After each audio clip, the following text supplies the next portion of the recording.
So, leaving off from where we were yesterday, we're down to the end of the framing. So my idea for this kind of worked. I mean, I'm pushing on it. It's not moving. Of course, the doggone ceiling is not. That's not bad considering the idiots that put this together before. So that's not bad. But it's not moving. And the good news is people hardly look up. So that gave the strength back to the ceiling. It stopped it from moving. This was a steel plate, like I said. Now I got to make pieces to go in here to finish filling this gap. And since they already put backer board on the ceiling, the best bet would be to fill it space. And you know, when you do your ceiling, I would just get like a stucco type paint, or just paint over this with Permatex. It's like a rubberized paint. We talked about it. Used it downstairs. So we got that done.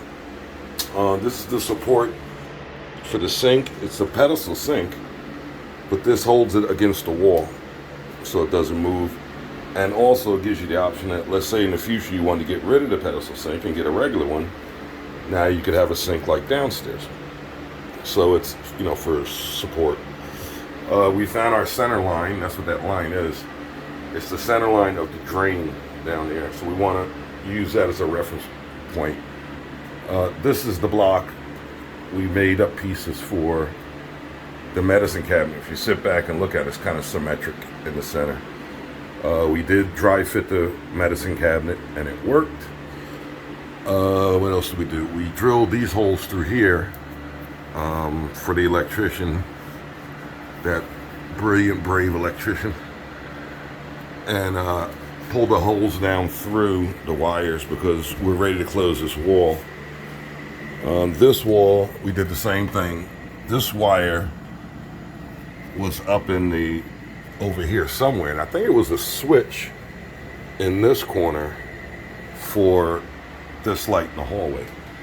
So I'm not going to close this wall till last. So now the switch can be here, which is just as well. It can't be here because the pipe, it was over here before. The vent is there now. I mean, if you really want to force it in there, you could, but I think it will do just fine over here in this corner, or even against this side. I think the idea is when you come out of the bedroom, you can just reach and hit the light and turn the whole light on. So I also drilled a hole through here for this in case the electrician wants to run a wire down here and have a light over the medicine cabinet.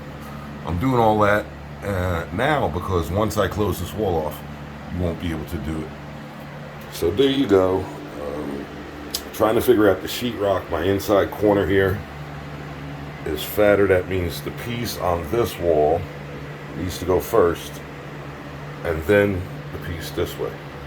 Or I could put blocks and do it that way. The other thing is, this is the doorway, so I gave myself, I think, a 1/4 inch of play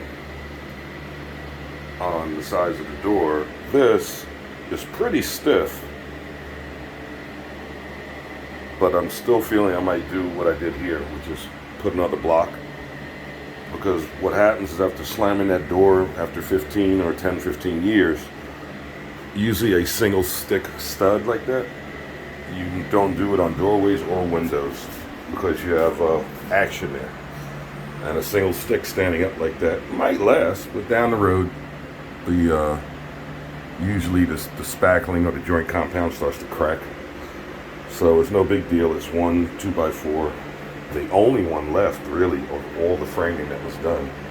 That's it. All the rest of these were special cuts and fills, and we got another one out here. These were cut off. They were sticking out, so now we can put a flat sheet up this way. And this is, I believe, it looks like 5/8 sheetrock. I could be, yeah, it feels like 5/8. I got to measure. But anyway, you can go flat up to the wall here, put a piece across the ceiling, mud that up, and that's done.